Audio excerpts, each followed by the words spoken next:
Welcome to Question It, the podcast where we rethink health, wellness, and personal growth.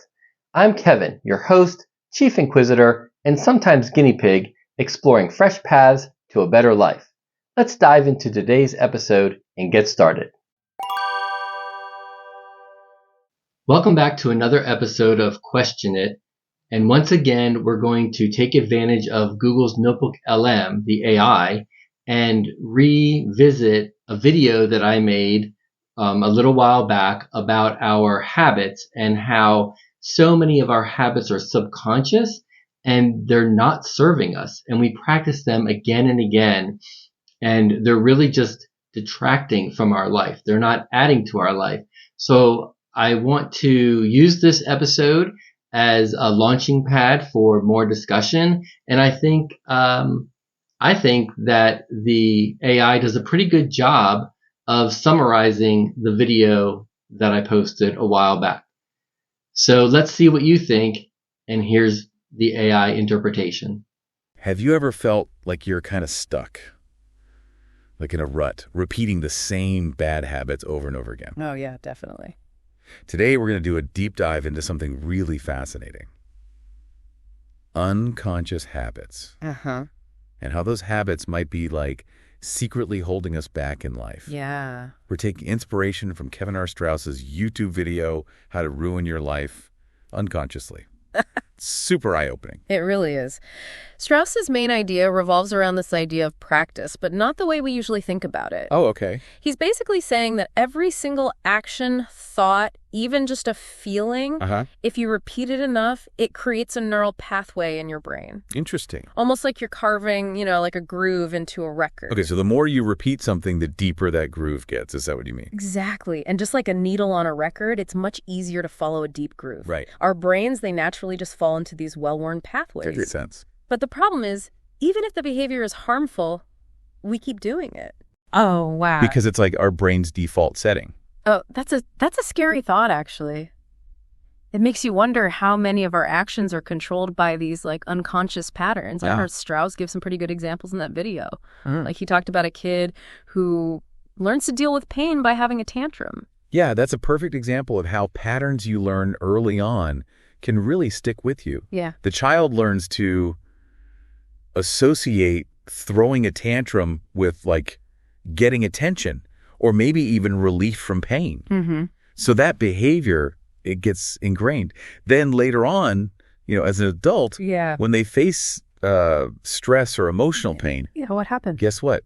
The old pathway kicks in. Oh, no. Even if it's totally inappropriate for the situation. So our brain is stuck in the past. Like it's saying, this worked before, I'm going to try it again. Right. But of course, what worked when you were a kid Exactly. doesn't always work when you're an adult. Definitely not. And then Strauss also had these other examples of things that seemed kind of harmless, Right. like having a sweet treat every night Uh-huh. or like a drink after work. Yeah, those little rewards. Yeah, but then those can turn it into patterns that are hard to break. It's all about that dopamine hit. You start small, but before you know it, you're craving that sugar or that alcohol every single night. Oh, yeah. And that neural pathway, deeply entrenched at that point. That definitely resonates with me. I've been there with the late night snacks. Oh, yeah. Now, Strauss also talks about how our brains don't actually differentiate between physical and emotional pain. What does that actually mean? So the fascinating thing here is that both physical pain and emotional pain, they trigger the same response in the brain. It's like this do something alarm. Oh, wow. It's a survival mechanism, really. But if we haven't learned good ways to cope, we fall back on those ingrained patterns of behavior, even the unhelpful ones. So it doesn't matter if it's reaching for that extra cookie or if it's snapping at your partner when you're stressed. Yeah. It's all coming from the same place, that instinct to just avoid pain. Exactly. And that so-called solution can actually cause more problems down the line. It's a powerful thing to realize. Yeah. It makes you realize how important it is to be really aware of how you respond to pain. Okay, yeah. Whether it's physical or emotional. Yeah. It all ties back to those unconscious patterns. Yeah, that's fascinating. And something else that Strauss talks about that I thought was really interesting. What's that? He talks about shame and judgment Yeah. as these unhelpful patterns. Oh, yeah, for sure. Especially the way that adults use them. Right. Often with children. Uh-huh. Have you noticed that? Like in your own life or just the way people interact with kids? Yeah, it's everywhere, isn't it? It's like it's become the normal way to communicate. It's almost like, yeah, it's just accepted. But Strauss argues that being shamed or judged all the time can really affect how a child develops. Totally. I mean, think about it. When you're constantly being shamed or judged, that creates pain. Right. And we were just talking about how pain triggers a response. Yeah, so instead of like teaching a kid how to handle a situation in a good way, Right. we might actually be teaching them to cope in ways that are not helpful. Exactly. If a child hasn't learned healthy ways to cope, how do you think they're going to respond to shame and judgment? I don't know how. They might act out, they might withdraw, maybe they'll develop other, problematic behaviors. Oh. And the sad part is they start to connect those behaviors with relief from that pain of being shamed and judged. And then those patterns that they form as a child, Right. they carry over into adulthood. Exactly. It affects everything, how they connect with other people, how they deal with stress, Right. even their self-worth, It's like those early experiences Yeah. create this blueprint for how they're going to live their life. You got it. That's a great way to put it. But hey, before we get too down on ourselves, Yeah. Strauss does offer some hope. He says it's super important to become aware of those ingrained behaviors. Okay. That's the first step to breaking free from these unconscious patterns. Like you're finally seeing the path you've been on without even realizing it. Yeah, And then you can choose to go a different way. exactly. And it's not about blaming yourself or your past. Right. It's about understanding that you have the power to choose differently, Okay. to create new neural pathways. So it's not all bad news. We can actually change those negative patterns. That's right. But it takes effort Yeah. and being willing to challenge those old pathways. Absolutely. But remember, our brains are amazing. Yeah. Scientists call it neuroplasticity. Basically, it means our brains can change, they can form new connections, and this happens throughout our entire lives. Wow. So it doesn't matter if you've been practicing negativity or bad habits for years. That's not too late. It's never too late. You can choose to practice gratitude, self-compassion, healthier habits. That's good to know.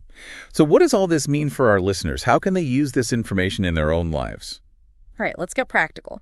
The key is to start small. Think of one area where you feel stuck.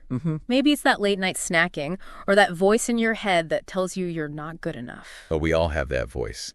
It's so easy to get trapped in those negative thought loops. It really is. But the first step is noticing it. When are you doing that behavior? When are you having those thoughts? Don't judge yourself, just observe. So bring those unconscious patterns into the light.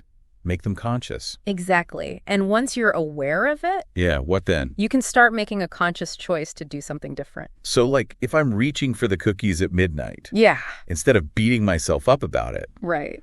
I could just notice that urge Yeah, and then choose to do something else, like have a cup of tea or read a book. exactly. Or if you notice that critical inner voice, try talking back to it with a positive affirmation. Okay. It's all about those small changes in your behavior, in your thoughts.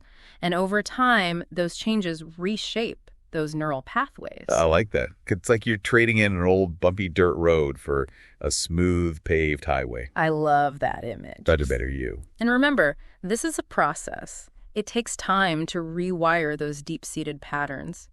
Be patient and celebrate those small wins along the way.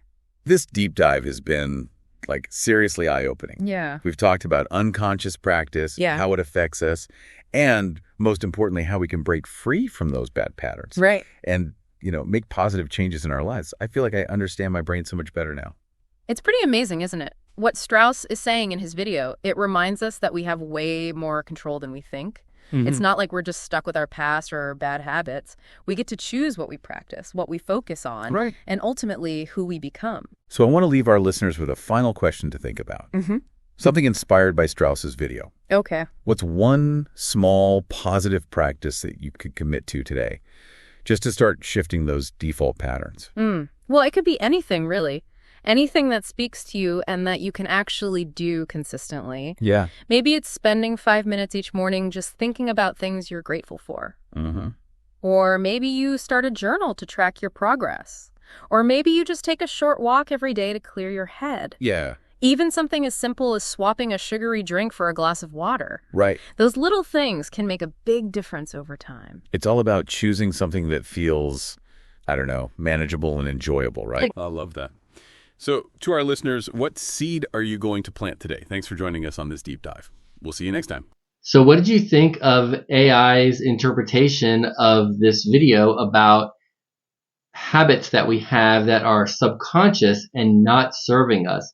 One thing I do want to highlight and expand on a little bit is in the beginning of the AI summary, they were talking about the neural pathways. And while that is one element of how our brain is processing habits and subroutines in our subconscious mind, we also create chemicals. Every feeling, every emotion, every thought also has a chemical signature, and we can get addicted to those chemicals, those peptides that our brain is making for each, thought, feeling, habit, behavior, whatever that happens to be. So just like a person can get addicted to nicotine or alcohol or heroin, you can get addicted to your own chemicals. And, what ends up happening is that your cells create more receptors to receive those chemicals. So your brain makes more of those chemicals, and then your cells can receive them more, and you get used to it. And that's one way that an addiction can take hold. So we can get addicted to the anger, to the narcissism, to the jealousy, to the believing that we're not good enough, to shaming and judging other people, to degrading other people, to degrading ourselves. And the list goes on and on. So I'd love to hear what you guys think. We'll do another uchiTribe if you want to join on the free Uchi app, because I really want to engage with you guys. I really want to hear what you have to say and what you're thinking and feeling. How do you see the world based on these topics that I'm sharing with you? So I really hope you enjoyed this episode. I'll keep doing these AI summaries because, frankly, I actually really like them a lot. I think they're a really great way to get a quicker interpretation of what I sometimes might go on and on about and not be quite as concise or clear. So I'm going to continue to use the AI tool and see where else we can go with it. And okay, so truth be told, it's fun to hear someone else talk about my ideas. Maybe there's a little narcissism in there, but hey, nobody's perfect, and I am sure not perfect. I'm just trying to make my life a little bit easier and happier, and I hope that whatever I come across in this world, maybe it can help you and the people that you love and care about. Okay, so until next time, peace, love, and connect. Thanks for joining me on Question It. Remember, growth happens outside your comfort zone, so keep experimenting and embracing change. If you enjoyed this episode, connect with me in the show notes, leave a 5-star review, and request to join this episode's uchiTribe. Until next time, peace, love, and connect.